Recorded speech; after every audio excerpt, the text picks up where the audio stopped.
strong governance relative to, a simple low-cost reference portfolio can add value to the tune of around 100 basis points. Welcome to the Podfolio, Willis Towers Watson's investment podcast series, where we'll give you an update on the latest developments across global markets and talk to expert guests on hot topics that matter to institutional investors and their portfolios.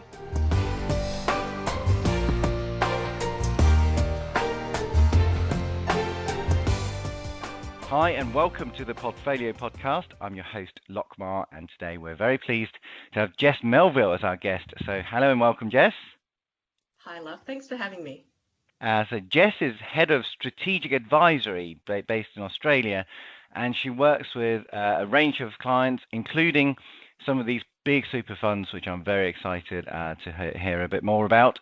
Now, those of you who've listened in to the last couple of podcasts, you will have heard some discussions around how the asset managers have been coping in this stressed environment that we're having. And today we're going to turn our attention to the asset owners and talk about how they're doing. And I think there's probably an even greater variety of asset owners compared to asset managers. So different countries have different structures. Take pension funds as an example. Here in the UK, we have a trustee-based system. And elsewhere, for example, in the US, you have more kind of corporate people, finance directors making these kinds of investment decisions. And then in various places, you could have a delegation model or a consolidation model, like you might see in Australia, where you have these big organizations run the assets for lots and lots of members. So everybody's different, but then everybody's also the same in the sense of dealing with these new challenges, like working remotely and trying to make decisions via web meetings and so on and so forth, which makes all of this all very fascinating for me anyway. So Jess, first of all, you're head of strategic advisory. Can you just give us a quick sense at the beginning of what it is that your role entails? Yeah, sure. So we largely focus on governance. And one of the things that we often find is that when you're trying to improve governance, it leads to some chunky strategic issues like, have we got the right team? Does our business model support the way we want to invest? And how can product design be improved? So for that reason, we deal with a lot of strategic issues, people model, business model, etc. So for that reason, my team's called the Strategic Advisory Team. And so are people, the asset owners generally, are they getting things done at the moment, or are things grinding to a halt just when you really need to be reacting to market events? Yeah, certainly. So surprisingly, they're doing surprisingly well, I would say. And it's quite remarkable in this environment, given, if we take a step back, we've had some of the biggest market falls happening over a short period of time. And I think the short period of time has been the challenge. And this has all happened at the time that, we've all just had to move to working remotely almost instantaneously. So the challenge of getting people, the right access, the right equipment, etc. And just having to make some really big investment decisions all around that same time. So I guess the big question is, how are they managing to get things done? And I'd say that the thing that they're doing really well is they're adapting and prioritising. So prioritising the most important things and getting those things done first. So for the asset owners, it's making sure that they're doing the rebalancing that they need to do, and then moving into, do they need to de-risk their portfolios? There's been a lot of focus in Australia on unlisted real assets and whether they need to write down valuations. And on top of that, there's been a bit of a stress on liquidity and having to raise liquidity to fund redemptions. So lots of big decisions that need to be made. And so the asset owners are really adapting to that. So focusing resources on those most important things and largely having to meet more frequently to get those investment decisions made. So that's good to hear. So now we're talking about, making investment decisions, and really we're talking about making good decisions. So let's think about an asset owner, typically a group of people in an investment committee, say. So Jess, I'm going to describe a couple of situations which hopefully lots of people will recognize, and I just want to kind of get your take on some of these. So the first one is what I would describe as the loudest voices in the room, and hopefully lots of people will recognize this. So this is where, you have one or two members of that investment committee who may or may not be experts in the topic we're talking about, but they're very kind of vocal and quite dominant characters. So right at the beginning of the discussion, they set out some pretty strong views of how they see things. And, chances are more often than not that the eventual decision tends to go that way. So what's your take on that? I mean, is there a way of avoiding meetings being dominated by the most kind of vocal characters? Yeah, absolutely. Now, our Thinking Ahead Institute has done some great work, and one toolkit that I love to pull up is their Better Decision toolkit, because it gives you some tips and tools to draw upon. So in that situation where you've got that loudest voice in the room and everything falling into line behind that person's voice or their opinion, it's really important that first and foremost you have a skillful meeting chair that can manage when those views are expressed, and also helps to include different, perhaps alternative viewpoints. So managing the team dynamics is really important, but often easier said than done, right? The other things that I would point to are, a little bit more into that toolkit. So one of the things you can do beforehand is pre-poll and understand, what are the viewpoints that are going to come into your meeting room. Actually doing some voting through some voting software is one way of saying to people what issues are important to you and what issues would you like us to really delve into. But a softer way of approaching that is to have the IC chair actually talking to the people that will be coming to the meeting and say, look, we set the agenda around, and what are your thoughts on this issue or that issue, and just trying to raise up some of those issues. And, extending that thought on using voting tools, you can actually also use those tools in the meeting itself. So I've seen it done really nicely where, you go around and talk about an issue and, you vote on what people think. And so, while it might feel like in the room, it is that dominant person's view that's going to pervade. Actually, when you do the voting, you realise that it's actually closer to 50-50, or actually it goes the other way. And using that as a platform to then discuss, well, what is driving those different viewpoints. So it's important that you want to manage the dynamic in the room, but ultimately what you're looking for is that the decision isn't dominated by that dominant voice. Yeah, and I want to talk about the flip side of that kind of loudest voice in the room phenomenon as well. And I think it's just as important. So, on a committee or a board, quite often, again, you have a minority of members who don't seem to have much of an opinion about, most issues. Obviously, again, not a great thing. And you talked about how, voting might draw out some of those opinions. Is there a danger, though, that you're forcing people to come up with a pretty much random view just for the sake of being asked to contribute? Yeah. I often refer to them as the stoic committee member. So you don't exactly know why they're quiet. Is it because they disagree or they just don't know? And it's important to realise that there are some key issues and actions that are going to be taken by your trustee board or your investment committee that do need to get some form of buy-in around the table. And so for those people, it is really important to understand why they're not expressing a view. So is it not understanding the issues, or is it that perhaps the meeting conditions haven't permitted them to ask for more information, or they just haven't felt safe to express an alternate viewpoint.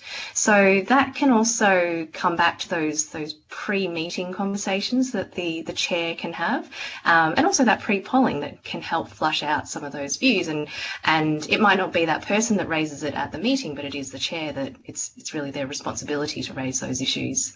And one example that I've seen that works really well, that helps to balance both those issues that you've highlighted about, the loudest voice in the room versus the really quiet and silent person.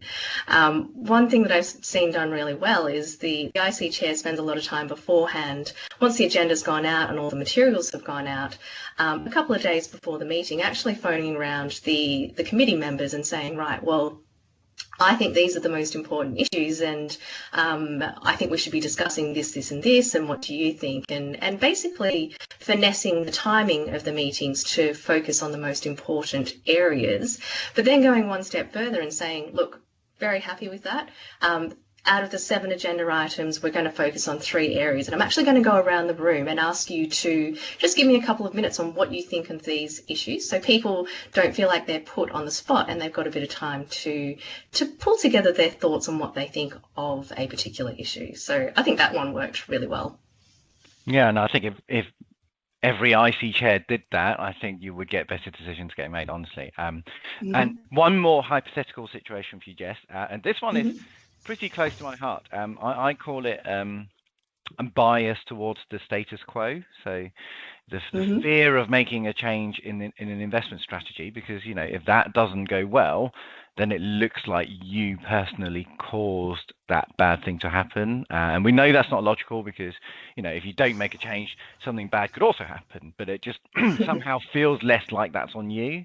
I said not logical, but psychologically, I think lots of decision-making bodies are kind of paralyzed by this sort of status quo bias. So how do you go about overcoming that fear of making a change? Yeah, that's very close to my heart as well. And, for those of you not familiar with the Australian market, particularly amongst the super funds, it's an incredibly competitive environment. And so it leads to this, I guess I'd describe it as a peer awareness, that people are, there's so much data that is published on, what your competitors are doing, monthly performance data, asset allocation data, and it leads to a sort of herd mentality. But I guess if you take a step back, that's something that does pervade almost every market that we operate in, because, it is easy and safe to say, oh, look, we've always done it this way. Everyone else who's like us does it this way, so I don't want to change it. And I think with some of the best funds that we've worked with, they turn that statement on its head and they say, well, how can we learn from what other funds are doing and use that to help challenge the way that we do things? So one example of a fund that we worked with was, they were looking at their return objective and saying, look, this is not sustainable. There are a number of reasons why we have to change our strategy. But we have this status quo bias, as you described it. So we helped them talk directly to over a dozen leading asset owners around the world about how they go about achieving their return objectives. And I can tell you that there were at least a dozen different approaches that came back to them. They were using everything from active to passive, fundamental, smart beta, dynamic tilting, the whole works. But it helped this fund to realise that there are many different ways of changing their objectives, and ultimately they did adopt some of those different ideas learned from around the world to help change their objectives. So I guess my key takeout from that is that, challenge yourself to understand what best practice is out there. So Jess, you mentioned a bit about the Australian Superfunds, and obviously I've heard of them. I know they're generally seen as amongst the best of asset owners. Can you just give us a quick overview of what these funds are? Yeah, certainly. So the super fund system in Australia has been backed by a government compulsory contribution since the 1980s, and so it is about a $3 trillion system in Australian dollars. So some of the larger ones are well and truly over $100 billion in assets under management, and they've been increasingly professionalising the way they go about managing assets on behalf of their members. So their increasing scale allows them to invest in more complex asset classes and strategies, and it's fairly commonplace for certainly the largest asset owners to have some form of internalised investment management team, whether that's managing assets directly or whether that's a professional team that is making the investment decisions. Yeah, and so obviously, a lot of scale, lots of professional experts in different areas. Just thinking in terms of their decision-making process, is there anything that you could draw from that the rest of us mortals can maybe learn a bit from? Yeah, I'll try and give you the 5-minute version. A couple of things that really distinguish them, and I think this has really come to light as we've sort of been in this crisis mode, that having to make lots of pretty big decisions in a short period of time and ultimately having a big impact on outcomes. I'd focus on 3 things, and that would be, firstly, they have generally got really strong delegations from their governing body. So they might be overseen by a board and an investment committee, but the investment team internally has good delegations. And furthermore, everyone is very clear on the role that they play in making those investment decisions. And I guess one thing that's very close to our hearts is that they have very strong investment beliefs, and those investment beliefs guide the investment decisions, and that's really important in times like this when there's huge amounts of uncertainty, that beliefs help to guide us through that. Secondly, I'd say that they use their time and resources effectively, and I know I've just said that they do have well-developed internal teams, but no one has infinite resources, and so one thing that really distinguishes them is that they do focus on the stuff that is important at any one time, and particularly the stuff that's going to impact their investment outcomes. And finally, I'd say that, as we've been talking before about investment committee dynamics, these asset owners do a good job of bringing it together well. So we've talked a lot with some of the asset owners in recent times about, well, how are you coping with, the virtual world of making decisions? And, investment committees and trustee meetings have long been associated with, a bunch of people sitting around a table. So what does that feel like when you're sitting over the laptop on a Zoom conference call? But I guess perhaps not surprisingly, the virtual IC best practice has a lot in common with its face-to-face cousin, which is having deliberate structuring of the meeting before, during, and after. What do I mean by that? Well, having very considered, structured materials going out beforehand, coupled with really good discussions around what issues need to be covered. During the meeting, having strong chairmanship, so the challenge of managing those dominant voices around the room and also flushing out the quieter ones is almost all the more difficult over the conference call. Effective chairmanship is really important there, but it actually makes it easier to use live polling as well. And then, afterwards, making sure that you're getting feedback on the effectiveness of those meetings, and also making sure that action items are followed up and so on. So those are some of the, some of the best practice approaches to decision making. So that all sounds very impressive, and I think actually quite achievable to the rest of us. Do you see other clients of yours do this kind of thing, or is there something that's holding them back from following these what seem to be very sensible practices? I think you're absolutely right there, Locke, that a lot of those principles can apply to funds of any size and, ultimately of any type. It's not just super funds that this applies to. So if you think it through, the strong delegations and everyone being very clear on the role they play, that can be done by most funds. Allocating time and resources effectively and focusing on where you're going to make the most impact on your investment outcomes, again, can be done by anyone. And then bringing it together well, all the stuff that we've talked about to do with good meeting practice ultimately can be done anywhere, anytime. We've done a lot of work within manager research in my past career, making sure that we did adopt some of these practices. So it's really ideas out there for anyone to adopt. Yeah, and of course the proof in the pie is in. I still don't know what the saying is. The proof in the pie is in the eating it. So, it's the proof in the pudding. The proof in the pudding is how it tastes or that it exists. That's what we say in Australia. Anyway, so do you see evidence that the asset owners that follow these good practices actually get better results? Well, I guess the proof is in the long-term results, and the long-term results have been strong for these asset owners against their objectives. But more to the point, does strong governance get better results is probably the more pertinent question, because while we work with a lot of the super funds, we don't work with all of them. So if I were to take a step back and say, does strong governance get better results? I would say definitely yes, and that is true on a global scale. So we do a lot of work benchmarking global best practice in governance, and there's a lot of detailed analysis that goes into it. But the empirical observation is that strong governance relative to a simple low-cost reference portfolio can add value to the tune of around 100 basis points. So I think that's a pretty compelling result there.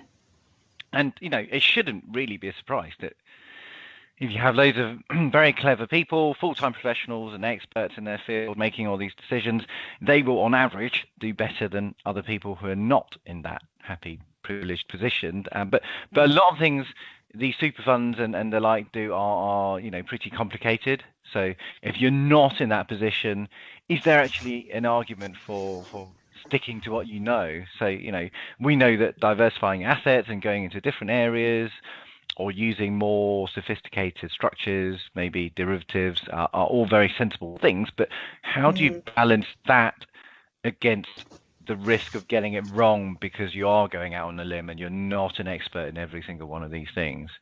Yeah.